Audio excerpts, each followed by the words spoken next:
आप भी पूरे वैशाख मास के व्रत, उपास, दान, पुण्य को करने में असमर्थ रह चुके हैं, तो आप इन 5 दिनों में, वैशाख के आखिरी 5 दिनों में व्रत, नियम, दान, पुण्य करके पूरे वैशाख महीने का पुण्य फल प्राप्त कर सकते हैं। दोस्तों, वैशाख का महीना भगवान विष्णु और माता लक्ष्मी को बहुत ही प्रिय है।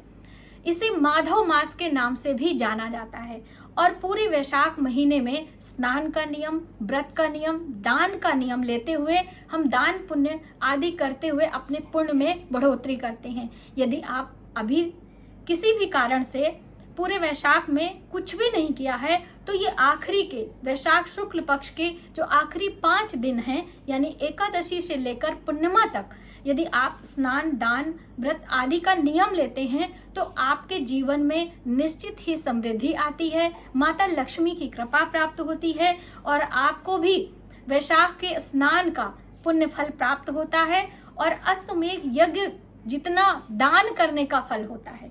तो आप इन आने वाले 5 दिनों में कुछ न कुछ विशेष कार्य अवश्य करें।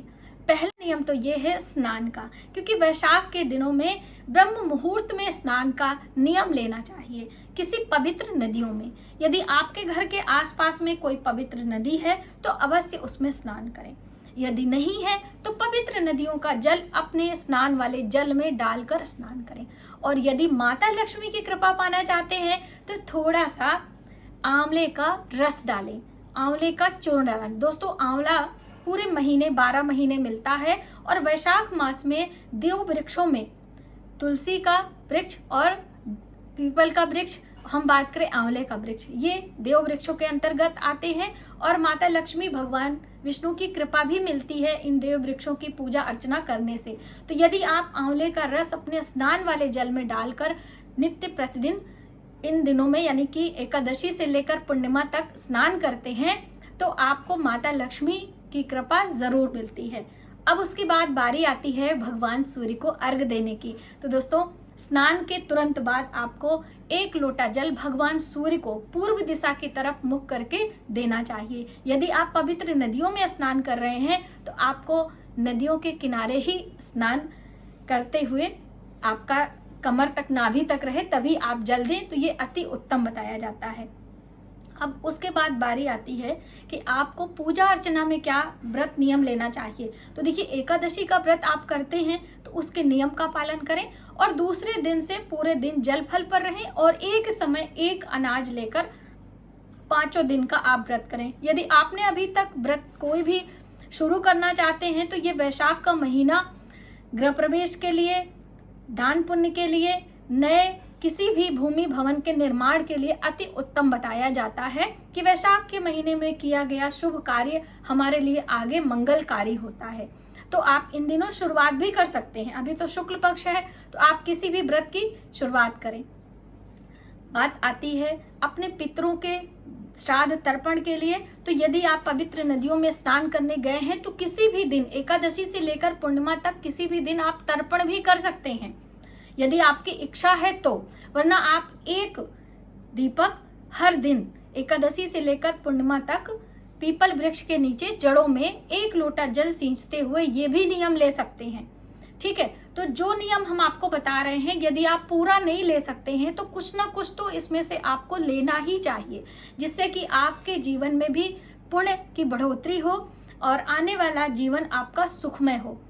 आप अपने घर में मंत्रों का हवन कर सकते हैं, यानी कि किसी भी मंत्र को लेकर आप प्रतिदिन यज्ञ करने का, हवन करने का नियम ले सकते हैं। दोस्तों, अक्सर हम वीडियो में आपको अपने घर में आसान तरीके से यज्ञ हवन करने का नियम बताते हैं। तो यज्ञ करने यानी हवन करने का जो नियम है वो आप अकेले भी कर सकते हैं, अपने पूरे परिवार के साथ कर सकते हैं और हर दिन कर सकते हैं। जैसे एकादशी से लेकर पूर्णिमा तक आप ये नियम 5 दिन करें, आपके लिए अति उत्तम है।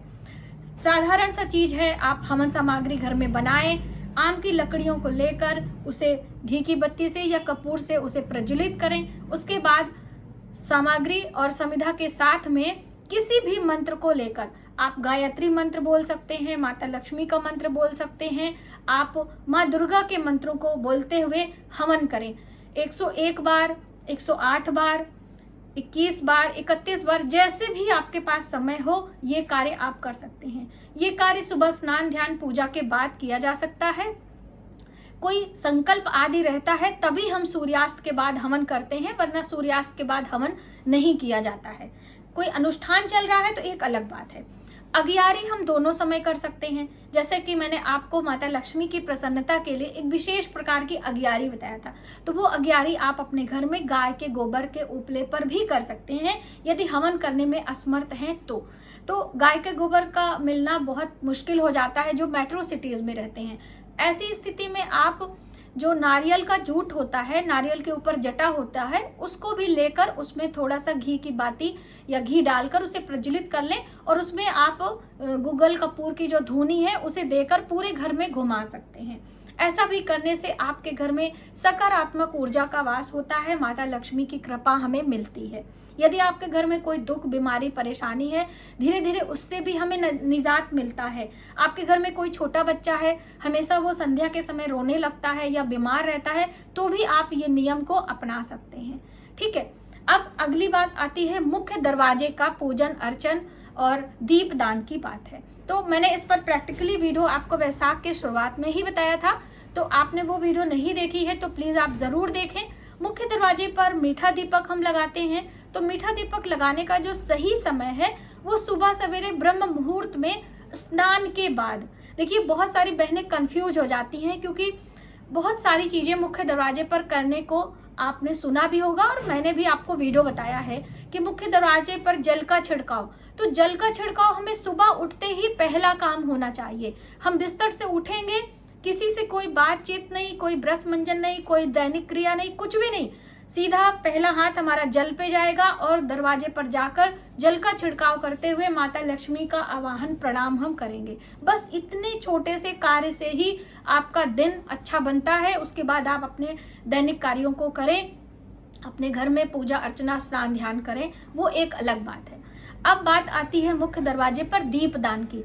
तो दीपदान स्नान के बाद करिए और वो भी सूर्य उदय से पहले। यदि आप नहीं कर पा रहे हैं, उठ नहीं पा रहे हैं अपनी जिम्मेदारियों के कारण, तो संध्या का समय चुने। गोधूली बेले का दीपदान का जो सही समय है वो संध्या को सूर्यास्त से 15 मिनट पहले और 15 मिनट बाद का ही समय है। अब बहुत सारे लोग 7 बजे 8 बजे, ऐसी गलती आप ना करें। सूर्य उदय और सूर्यास्त का समय हमेशा गूगल पे, न्यूज़पेपर में आता रहता है, तो वहां से देखकर आप उसे कंफर्म कर लें और अपने मुख्य दरवाजे पर बिल्कुल गोधूली बेला पर एक स्वास्तिक बनाकर या फिर आप फूलों से रंगोली बनाकर उसके ऊपर 1 लोटा जल रखकर चौमुखी दीपक हमें लगाना होता है। अक्सर लोगों का कंफ्यूजन होता है कि दीपक का मुख हमें किधर रखना है, दाएं रखें बाएं रखें, लोटे का जल हम क्या करें। तो देखिए हर दिन लोटा आपको रखना है। यदि संध्या को रख रहे हैं तो पूरी रात लोटा रखा रहेगा, यदि सुबह रख रहे हैं तो पूरा दिन रखा रहेगा। और जो दीपक है उसका मुख चौमुखा होना चाहिए, यानी क्रॉस बत्ती हमें लगाना होता है। धर्म अर्थ काम मोक्ष की भावना से ये दीपक चौमुखा होता है, इसीलिए इसमें थोड़ा सा आपको बताशा मीठा होता है और माता लक्ष्मी को बहुत प्रिय होता है, इसलिए दीपक लगाने के बाद हल्का सा बताशा क्रश करके इसमें डालते हैं और इसकी रुई पर थोड़ा सा हल्दी लगाते हैं टिप पर। अलग अलग मनोकामना के लिए अलग अलग प्रकार के दीप भी बताए गए हैं। सरसों का दीपक, जो पीली सरसों का दीपक होता है कपूर के साथ में, गुलाब के पुष्प के ऊपर पान के पत्ते पर बताया गया है। तो ये जो चौमुखी दीपक, मीठा दीपक है, ये विशेष प्रकार का दीपक है जो कि आप मुख्य दरवाजे पर लगा सकते हैं। इसे 2-3 तरीके से लगाया जाता है। पहला तरीका है कि 1 लोटा जल रंगोली या स्वास्तिक बनाकर उस पर हम रखेंगे और दीपक रखेंगे, वहीं पर जलाकर प्रणाम करके माता लक्ष्मी का आवाहन करेंगे संध्या के समय या फिर ब्रह्म मुहूर्त में। दूसरा नियम है कि आप पूरे मंदिर से उसकी शुरुआत करेंगे, पूरे घर में दिखाते हुए मुख्य दरवाजे पर रंगोली पर बिना लोटे का भी रख सकते हैं, लेकिन रंगोली बनाना अति आवश्यक है और बीचों बीच में बनाए, दाहिने बनाए, कहीं भी बनाए आप। वो चौमुखी दीपक है तो कहीं भी कोई परेशानी नहीं है। इस तरह से रखें कि कोई अवरोध उत्पन्न ना हो, किसी के आने जाने में कोई परेशानी नहीं है कि आपको डरने की जरूरत है, इस तरह का कोई बात नहीं है। तो बस इन सब बातों का ध्यान रखते हुए मुख्य दरवाजे पर हमें दीप दान करना चाहिए। और जब पूर्णिमा तिथि आती है तो उस दिन आपको इन 5 दिनों के निमित्त जो आपने व्रत उपास किया है उसकी एक प्रकार से हम कह दें समापन विधि में आपको 1 थाली भोजन और कुछ वस्त्र, कुछ दक्षिणा रखकर मंदिर में दान करना चाहिए, जिससे कि ये जो 5 दिन का आपका स्नान और दान ये नियम आपने लिया था वो निर्विघ्न संपूर्ण हो सके और उसका पूरा पूरा पुण्यफल आपको प्राप्त हो सके। दोस्तों, इस मनुष्य जीवन में हम हर दिन अपने स्वास्थ्य रक्षा के लिए, अपने परिवार की रक्षा के लिए, अपने देश समाज के लिए कुछ न कुछ शुभ कार्य करते ही रहते हैं। तो आप अपने ईश्वर पर विश्वास रखकर पूर्ण श्रद्धा भाव से कोई भी कार्य करते हैं तो निश्चित ही आपको सफलता मिलती है। तो मुझे उम्मीद है कि आप एकादशी से लेकर पूर्णिमा तक ये सभी नियम पूरे श्रद्धा से, निष्ठा से करेंगे और आपको इसका पूरा पूरा फल भी मिलेगा। तो आज की वीडियो में बस इतना ही। यदि हमारी जानकारी आपको थोड़ी सी भी हेल्पफुल लगे तो प्लीज वीडियो को ज्यादा से ज्यादा लोगों में शेयर करें। आने वाले वीडियो के लिए सब्सक्राइब करें। मिलते हैं एक नई जानकारी के साथ नए वीडियो में। तब तक आप अपना, अपने परिवार का ख्याल रखें। जय माता।